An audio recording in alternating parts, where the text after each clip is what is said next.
Well, after the servants and I had rolled the stone for the tomb into its groove, I took a deep breath. I was so grateful that we had accomplished our task, and also thankful that I'd been of a little help to my Master Jesus.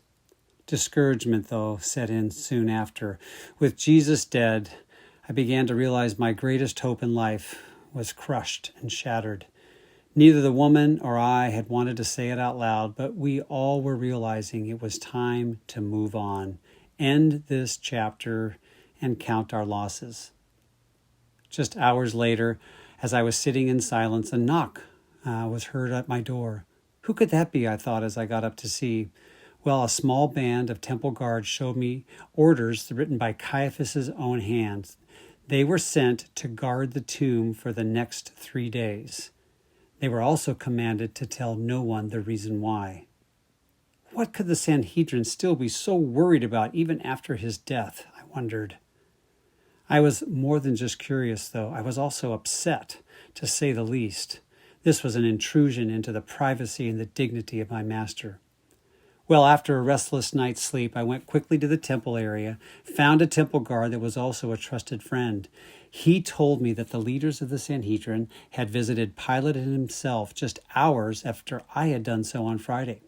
He was also quick to point out the obvious, that in doing so, these religious leaders and Torah experts were breaking their own purity law. They made themselves unclean for the Sabbath, but didn't seem to care.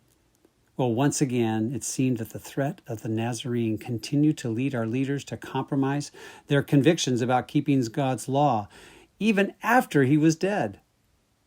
Well, my friend went on. He said that the Sanhedrin leaders had requested that a guard be posted, and this is an unusual and unprecedented request. And the reasoning went something like this. We don't believe that Jesus will rise in 3 days like he predicted, but consider, if his disciples were to come and steal his body, they could lead our gullible people and crowds to believe that he had risen. And that deception might be enough to incite the crowds to even greater disruption than they were last week. Pilate doesn't want that to happen, and neither do we. Well, their plotting and scheming and determination to regain full control of their power, even now, was unrelenting. I was disgusted to even be associated with them. My friend, the temple guard, went on with his story. Apparently, the religious leaders knew where Pilate was vulnerable and got their wish granted. With permission now granted by the Roman authority itself, they were free to put the last installment of their scheming into motion. One of their spies reported to them where Jesus' body had been taken, and their dispatch of soldiers was sent then to my burial site. No one would be allowed to enter the area day or night. The orders were strict. Well, so now I knew their motive, but I could do nothing to speed up their departure from my property and their guarding of the Master's body. The very next day on Sunday, the women returned early and found the Jewish guards there. But of course, they found much more. Nobody had been allowed to enter the area of the grave, but the stone, some point during the night, had been quietly rolled away by the angels, and our Master had risen from his tomb, risen from the dead. Well, the plan and the plot became clearer still of this greater story. If the guards had not been posted, they truly could have challenged the integrity of the news that Jesus had risen.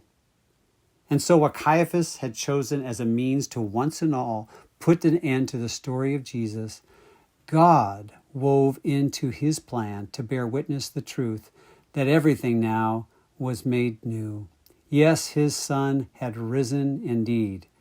And so in the end, even the posting of the guard was no accident, but an ironic last straw for the scheming of the Sanhedrin.